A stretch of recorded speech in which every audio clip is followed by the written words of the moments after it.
Bonjour à toutes et à tous, on se retrouve aujourd'hui pour la vidéo consacrée à la récolte de l'avoine blanche de printemps. Donc c'est une avoine de variété Kelly, une variété qui est assez ancienne dans les avoines.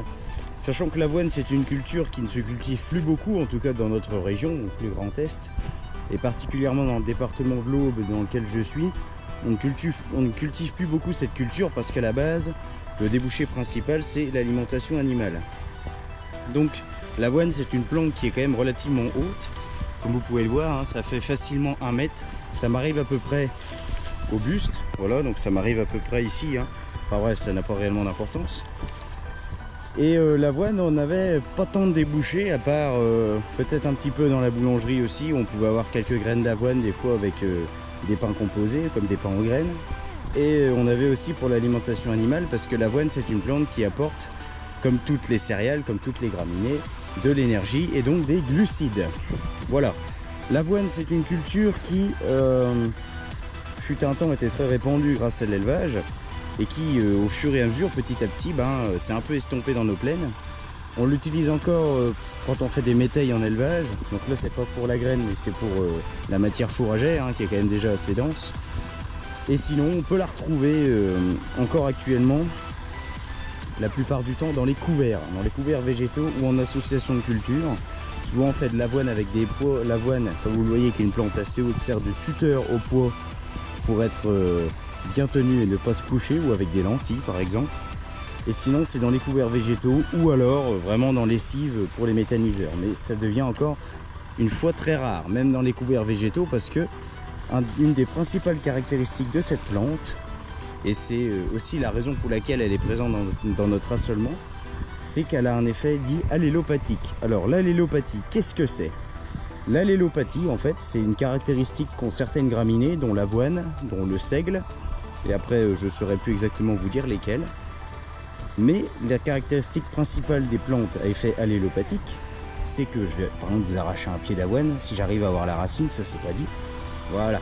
Alors, là vous voyez on a déjà un pied d'avoine, donc la grande taille avec les petits grains spécifiques, je vous montrerai les grains tout à l'heure. Donc dans ces fameuses racines, comme vous le voyez, qui sont un peu chevelues, hein, qui sont assez denses, qui ont une espèce de duvet tout le long de la racine, ces racines sécrètent des exudats racinaires. Donc un exudat racinaire, c'est un mélange de divers composants, donc par exemple on peut avoir des sucres, des glucides, etc. Et l'un de ces composants de cet exudat racinaire, donc je ne connais pas le nom exact, hein, parce que là après on n'est plus dans de l'agronomie, on est dans de la science, on est même dans la biologie du vivant.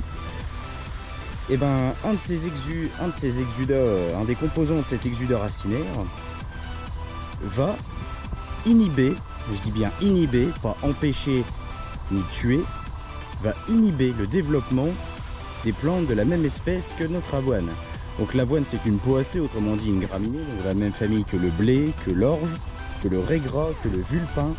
Et c'est bien raiggras et vulpin sur lesquels je veux insister, que la folle avoine par exemple. Parce qu'en fait, cette plante, on l'a utilisée dans les couverts quand on a découvert que cet effet allélopathique, il était vraiment intéressant.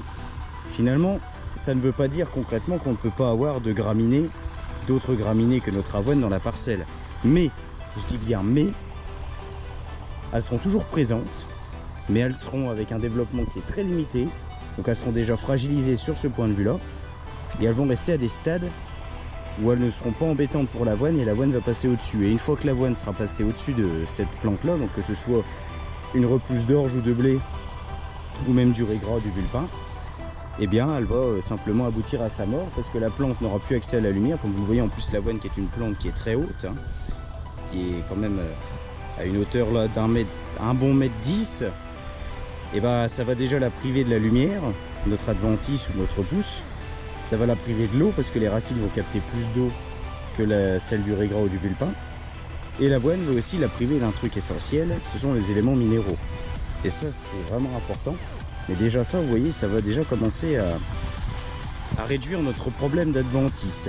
Sachant que maintenant sur graminées, que ce soit le blé ou l'orge, on est très emmerdé avec tout ce qui est graminé parce que les produits de désherbage sont de moins en moins efficaces.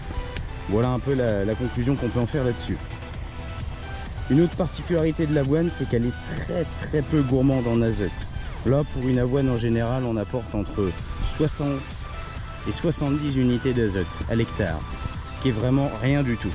Admettons que vous faites un couvert avec des plantes comme des fabacées qui vont capter de l'azote, vous amènerez au grand max 50 unités d'azote, grand max.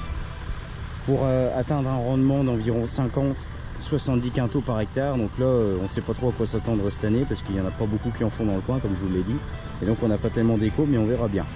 Donc la graine de l'avoine, c'est pas compliqué, ça dépend après des fois de l'espèce d'avoine. On a une petite cosse comme vous voyez, comme celle-ci, il y en a la graine qui se trouve là. Donc c'est très volumineux, hein. Finalement c'est, allez, en largeur c'est beaucoup plus gros qu'un grain de blé. Et finalement on va réussir à avoir un grain. Donc de cette amande on va faire sortir toutes les protéines et tout ce qu'on peut trouver dans l'avoine en temps normal, toutes les graminées. Et maintenant il y a un débouché plus moderne donc, qui est au cœur de ce contrat du coup. Maintenant on fait même du lait d'avoine. Et le lait d'avoine par exemple c'est ce que vous avez dans les Starbucks. Bah voilà, nous on fait du lait d'avoine, c'est une avoine en contrat pour le lait d'avoine du Starbucks. Pour ceux qui se poseraient la question. Donc voilà, c'est quand même assez original je trouve comme débouché pour une culture qui ne se faisait plus et ça a relancé un peu aussi la culture. Il faut dire aussi que maintenant avec les mouvements vegan, végétariens, etc., quand on dit que c'est mauvais pour l'agriculture, c'est pas forcément vrai parce que ça peut relancer aussi des productions végétales comme celle-ci. Je tiens à dire que je ne suis ni vegan ni végétarien, etc.